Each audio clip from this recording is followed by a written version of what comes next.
This is Stepic.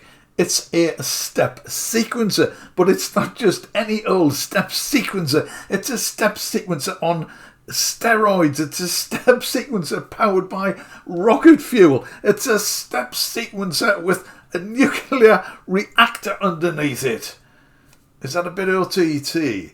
But you'll understand what I mean when I get into it. I love step sequencers. Most, of course, are of the hardware variety. But when you see what this can do, you will realise, I hope, why I am perhaps being a little bit gushing about it. And no, this video is not sponsored. I bought Stepic with my own hard-earned.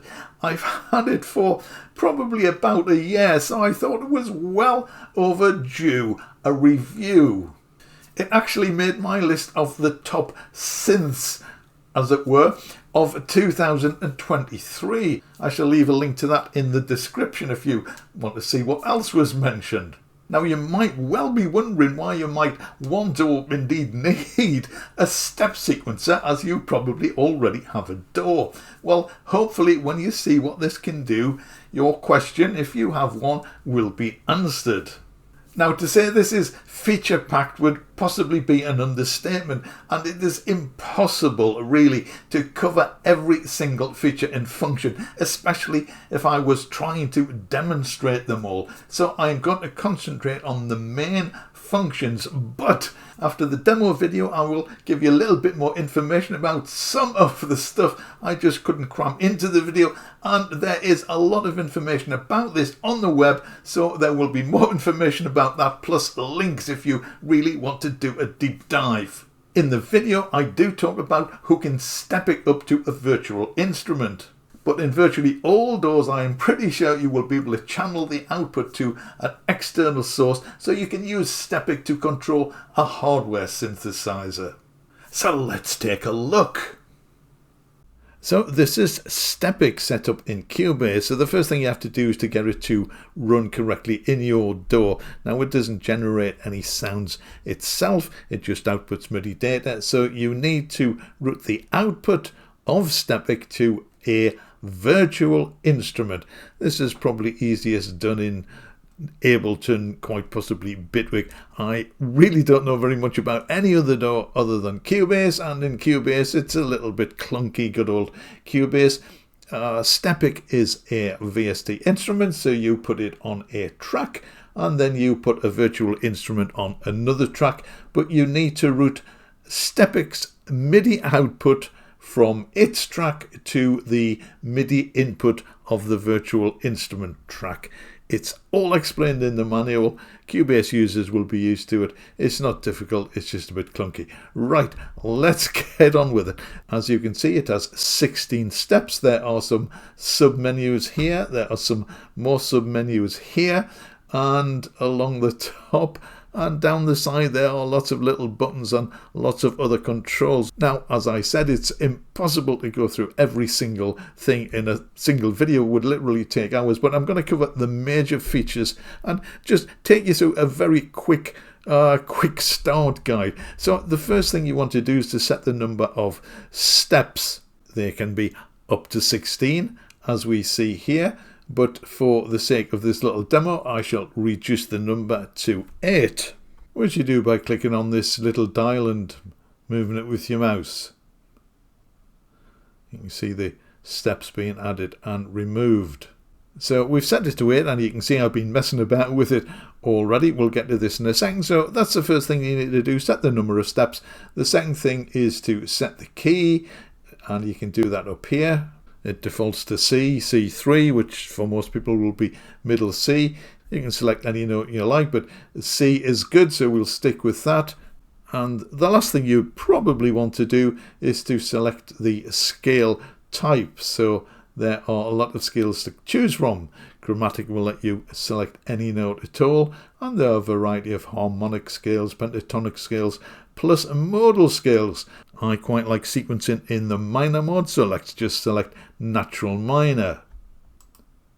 This simply ensures that any notes you select will fall within the scale, so you can't play anything out of tune, as it were. And the last thing you want to do is to select the note duration. There's a whole range of note durations to choose from. I'm going to select 8th notes for this demo. So that's the setup. So you can now start messing with the notes. This is a little pattern I created earlier, and it goes like this.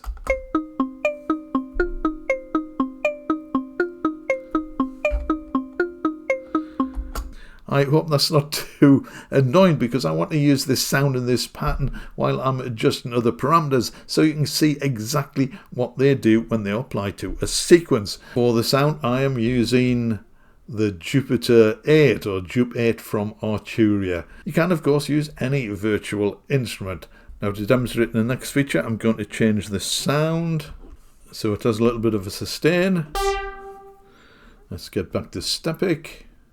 Now, as with any sequencer, you can not only select the pitch, but you can switch the notes on and off.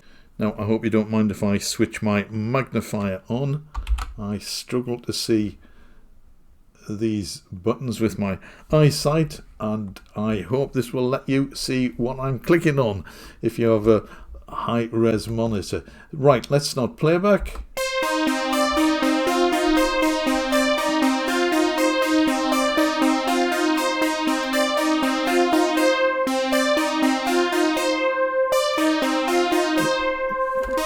I'll just pause it there for a second. Right, now you can see these buttons have turned blue. When they do that, they will continue the previous note, a bit like a tie.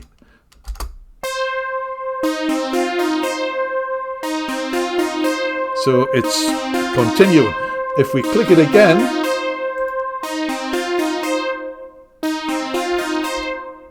it cuts it off. I'll put it back to the xylophone. So one of the really cool things about Stepic, and one of the things I love playing with, is that it has a lot of randomization in it, but it's not overwhelming. You can apply some randomization to just a single step, and you can control the amount of randomization that is affected. I'll show you how that works now. But before I do, one thing I forgot to mention. Let me get my magnifying glass up again. If there's a little dice you can see to the right of each step, and if you click that, then the step has a random chance of playing. Missed that one, hit that one, missed that one, missed that one. Now you can set the amount of random for each of the features, which we'll come on to in a moment, but I'll just show you this in the settings menu.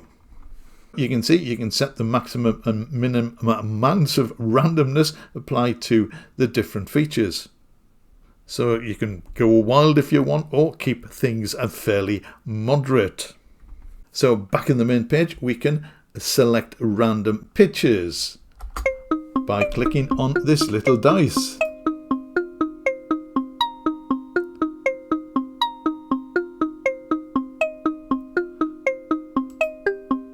And you can apply the randomization to any of the individual steps.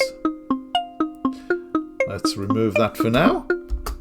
So down here we have a host of other functions which can be applied to each of the steps. The first is the octave range. You can set this to plus or minus 1 or 2 octaves. Now, if you're trying to produce a melodic sequence, I tend to think the possibility of a 4-octave range might be a little too much, but this is obviously totally up to you. In the random sentence, I have the lower end set to 0, so it will not transpose lower, and the upper octave I have just set to 1, so you might get a 1 octave higher note from a random setting, but you can of course set these manually.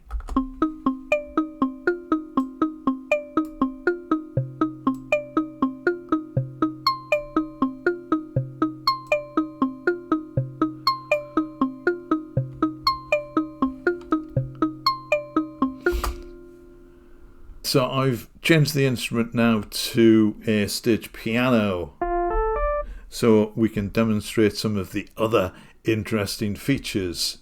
Now if we have a look down here, let me get my magnifier The first one is duration, and this is what in synthesizer terms we would probably call the gate time. So this determines how long a single note will last for. So let's give this a whirl. If we pull the sliders down,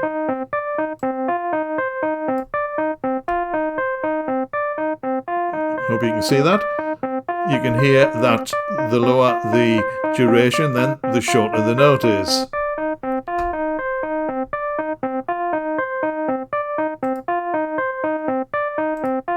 And of course we can randomize these, switch them on and off as we did before.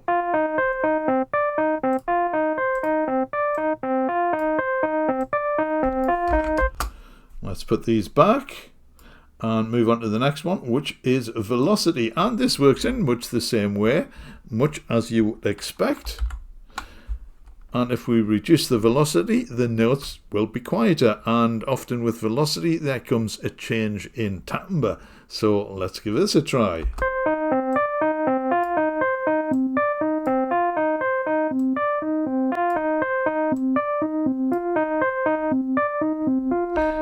Now, what's really interesting about this, and one of the things I like to do, is just to randomize the velocity, because that changes the accents of the individual notes and it can have an effect on the rhythm. Now, over here, there is a random button. So if we click this, I'll switch the magnifier off so you can see. I do apologize for this, but you can see when I click this, all the sliders move, so you can randomize the whole velocity, or the whole of any section in fact, just with one click. So let's see how this affects the sound.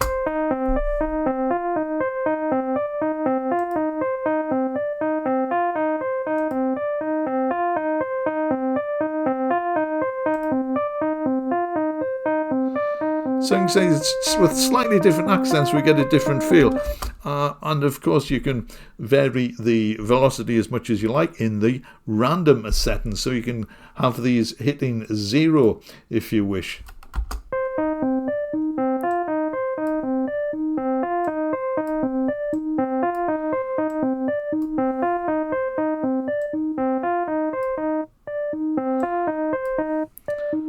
So at 0 they will just not sound at all because they have 0 velocity, but you can really create new patterns using velocity.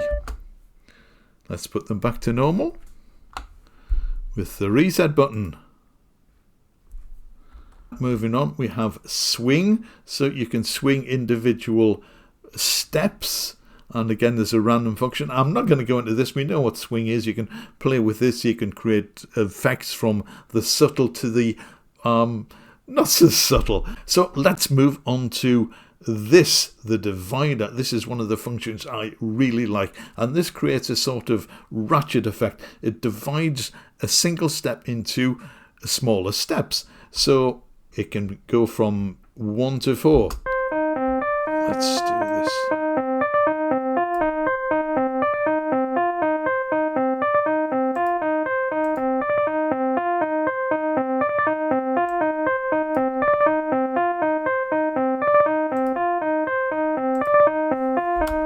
So I really like the this ratchet effect, and of course you can randomize it, so sometimes it ratchets and sometimes it doesn't.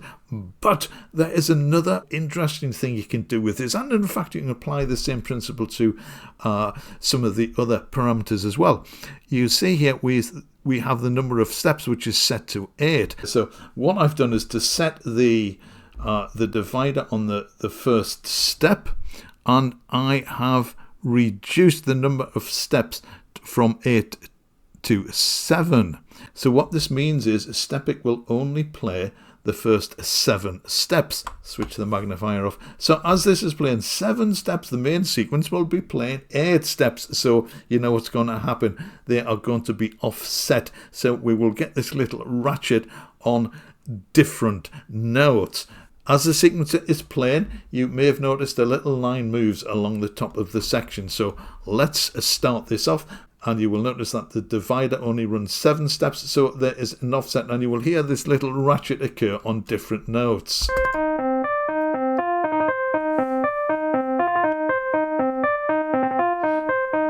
You can see the 2 lights run at, it looks like they're running at different speeds, but they're just running across different steps.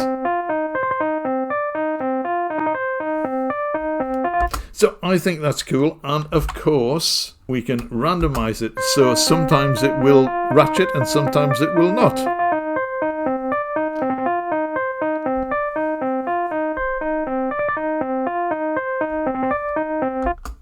So the final section in this set of some menus is note repeat, and as it says on the tin, it simply repeats a note. Let's try this.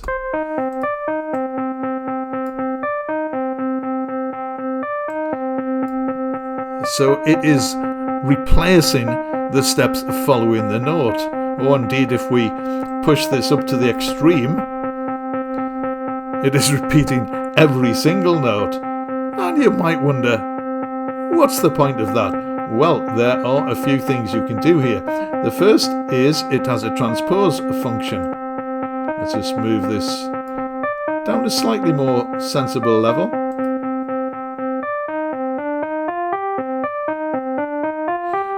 So that transposes the repeats up, and that transposes the repeats down. And of course, there is the random on-off function.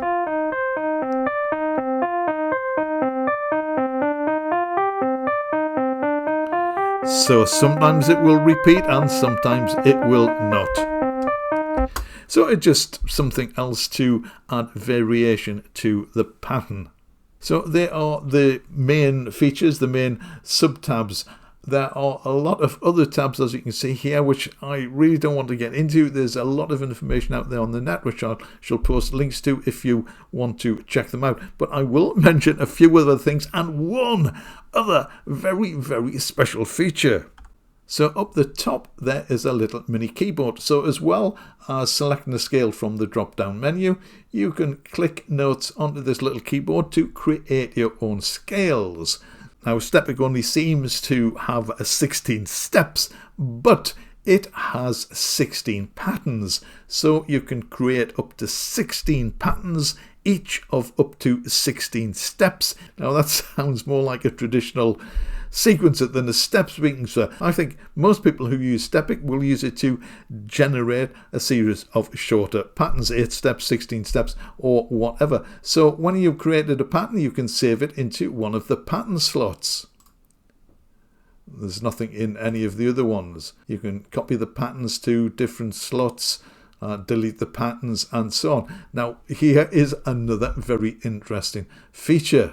When you select a pattern, there is this little menu here. At the moment, this is set the same, which means that when the pattern has completed, it will play the same pattern again. But if we click on that, you can see that there's an option to select the next pattern. So if you had 2 or 3 patterns, you could step through the patterns in the sequence. And what is also interesting is a random function. So if you created a number of slightly varied patterns, then you could play them in a random order just to add variation. And of course you can make any single pattern jump to any other pattern. So down the right, these are sort of bulk settings for the sequencer. Again, which I'm not going to go into, but here is a very interesting feature hidden behind this automation tab, and this is it. So what this allows you to do, it allows you to automate MIDI CC numbers, continuous controllers, and there are 8 lanes. So you can set up a series of MIDI continuous controller numbers and apply them to whatever instrument it is you're playing. So if you have 8 lanes set to different modulation functions, you could be as wild and wacky as you like. So I set up a couple of lanes earlier, so let me just switch them on. You just do that by clicking on this little number. There's the number 1, And there's the number 2. So these are set to, where are we, CC 74, which should control the cutoff, and 71, I think that controls the resonance, but let's have a listen. So this is a piano, so it's probably not going to make a massive amount of difference. Not the best sound perhaps to demonstrate this on, but you can certainly hear the difference. You can hear that the filter is being changed according to these settings, and of course there are random functions.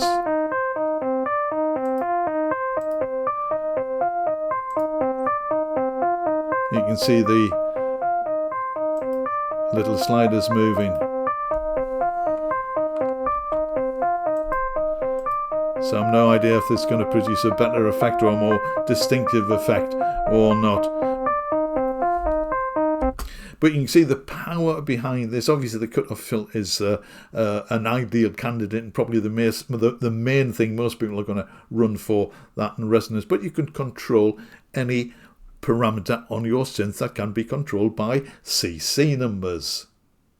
So there are all the main functions and features. Although there are a lot of other tweaks you can perform to change the overall output, either subtly or manically if you wish. Let's get back to the other side of the studio. You may have realised as you watched that video that I struggled a little bit to actually make the video. This is not Stepic's fault. This is a problem I have with my eye, as I have a degenerative eye condition, which I've mentioned in some other videos, but I have to say I did really find it difficult to see the information on the screen. But as I say, not Stepic's fault. If you have normal vision, I'm sure there will be no problems. But I did my best. But one thing I have to say about the developer is, at the minute, seems to be a one-man company run by Jens of Device Meister. And I initially got in touch with him to ask if he thought I would be able to manage the interface given my eye condition. And he developed a latching system which would highlight certain parts of the interface by pressing the F3 key. Now, he didn't charge for this, and there was absolutely no guarantee that I was going to buy the thing, even after he had done this, so 11 out of 10 for that. So you can see this was a great help, but of course not everything is highlighted. Now, the window is actually resizable, but this is just about as big as I could get it on my monitor. If you have a high-res monitor, I'm sure you will be able to make this even larger should you need it. Now, there are still a lot of features I didn't even manage to mention in the video. One of them, which is really interesting, is the fact that this is also polyphonic, and each step can be used to generate a chord. I know, so cool, maybe I really should have included that, but where do you draw the line?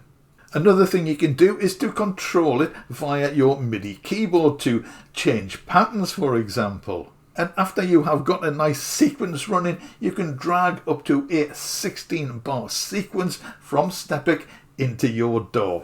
Now, it's also worth adding that there is a PC and a Mac version of Stepic, and it is also available as a Max 4 Live device should you use Ableton. There is more information about this on the website. Now, because we all love reading manuals, don't we? Device Meister has produced a series of video manuals. There are 7 in the series, and they last around 20 minutes each. Now, of course, you can watch these if you want to know exactly what Stepic can do. However, I think the best way to use them is if you already have Stepic. Then you can watch a bit of the manual and then apply that to your own version. The best way to learn how to do something is to do it. Device Meister has also started a masterclass series on Stepic, and the first one is already on the channel, so definitely one to watch whether or not you already have Stepic. So how much is it? Well, it is €39. Now, if you've seen some of my other videos, you will know that I like to get good value for money. Now, I have to say, I have absolutely no idea if this will go into a Black Friday sale or be discounted, but I will say that I think €39, I think that is a very, very fair price for what this piece of software actually does. So that's Stepic. I have been using this, or perhaps I should say playing with it, since I got it, because it is just one of those pieces of software I find you can dive into and tweak some settings and try different notes and different scales and all sorts of stuff. And it is just a fascinating instrument to play with.